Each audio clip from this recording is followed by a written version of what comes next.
Donc nous allons maintenant synchroniser l'animation du morphing avec celle de la fleur. Donc pour cela, on vérifie, voilà, à la dernière ouverture ici de la première rangée de pétales. Je clique ici sur clé automatique, je sélectionne ma cible originale et je viens mettre son morphing à 100% comme ceci. Donc j'ai la clé de départ de morphing qu'il va falloir synchroniser avec le départ de mon animation, comme ceci. Donc le départ se fait un peu trop tard, donc on va l'ouvrir un peu plus tôt. Voilà.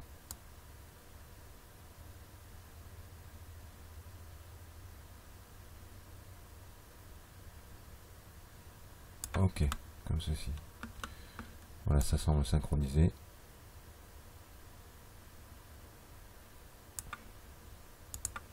D'accord. Donc la partie synchronisée ici. Alors, on pourrait imaginer, plutôt que d'utiliser morphing, puisqu'on n'a pas vraiment développé de pétales, on a plutôt une espèce de fondu enchaîné là.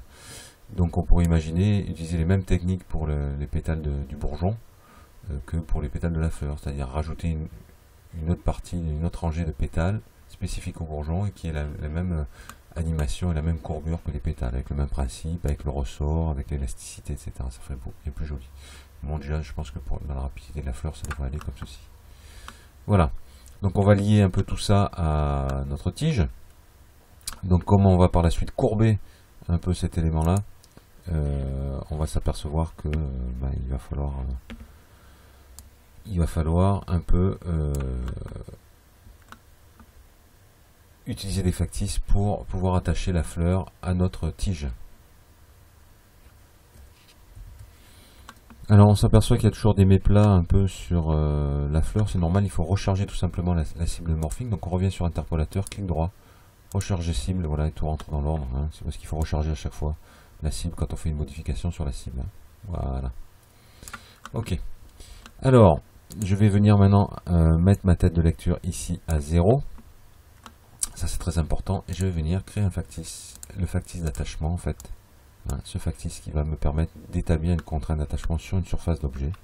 Donc le factice étant sélectionné, animation, contrainte d'attachement, je viens l'attacher ici, sur ma fleur. Donc il vient se placer logiquement à la position du polygone 1. Donc je peux redéfinir cette position dans les outils ici, définir position. Je maintiens cliqué et je déplace mon factice à la base ici de ma fleur. On va vérifier que le morphing ne fasse pas subir, on lui fait subir un petit déplacement, hein. Donc on va essayer de l'attacher peut-être un peu plus bas. Donc définir position ici, on va l'attacher peut-être un peu plus bas, de façon à ce qu'il ne subisse pas trop de modifications. Voilà, une petite rotation, c'est pas gênant, pas vraiment gênant.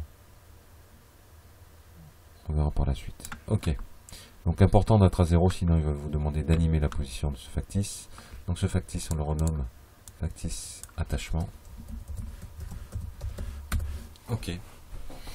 Et maintenant, je vais venir attacher hiérarchiquement le factice principal à ce factice d'attachement. Voilà. Ce qui veut dire que lorsque je déplace ma tige, logiquement, tout devrait suivre. Alors, chose importante aussi, c'est de déplacer le point de pivot de la tige.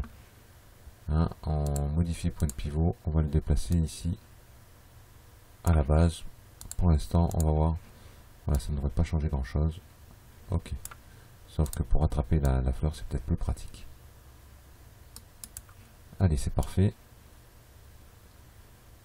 Je sauvegarde ma scène.